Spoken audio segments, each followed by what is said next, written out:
On to the JobSeeker announcement. In any other parliament or political time, this would have dominated for several days, this story, the fact that the JobSeeker arrangements have been changed and the largest increase for many years. Why don't you set the JobSeeker arrangement for unemployed and tie it to the, link it to the minimum wage so that it, other payments are tied to inflation or whatever else, tie it to the minimum wage, therefore you know that it's going to be a decent safety net?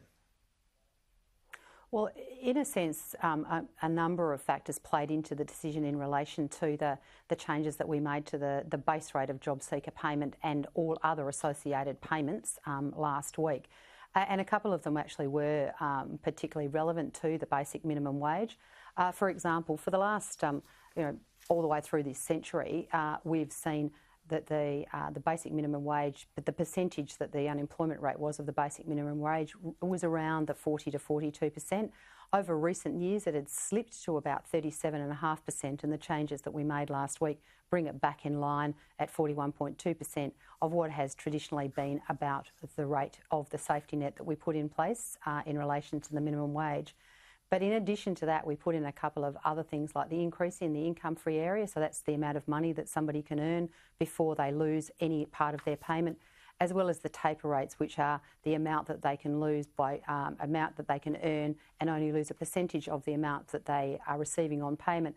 To the extent where the two intersect on the base on a base payment, the average single person who hasn't had any children would intersect the basic minimum wage at about that level. So there have been some considerations around the basic minimum wage and how it relates to the unemployment payment.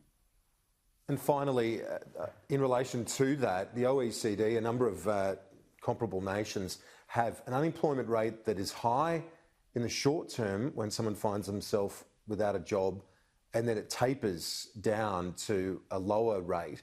Did you consider that? Because obviously people, if they've got more resources to try and regroup and get back into the workforce in the short term, that could be quite an assistance, and then it tapers off as to not be a disincentive to get back in the workforce.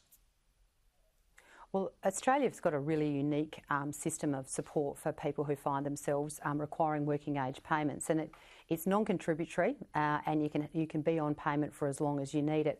Many of these other countries that you refer to in the OECD have insurance-style schemes where you pay a percentage of your salary into the scheme and then you draw down on that should you find yourself unemployed, and it relates to how much you were earning prior to that. In Australia, we've taken a much more utilitarian approach to it and said that anybody who finds themselves who in need of the support will get it. They'll get it for as long as they need it, and they won't be expected to have contributed to it along the way. So it's very difficult to compare other schemes overseas with the Australian scheme because we actually have quite a unique unemployment scheme in Australia. Anne Ruston, Minister for Families and Social Services, thanks so much. Talk to you soon. Thanks, Kieran. Take care.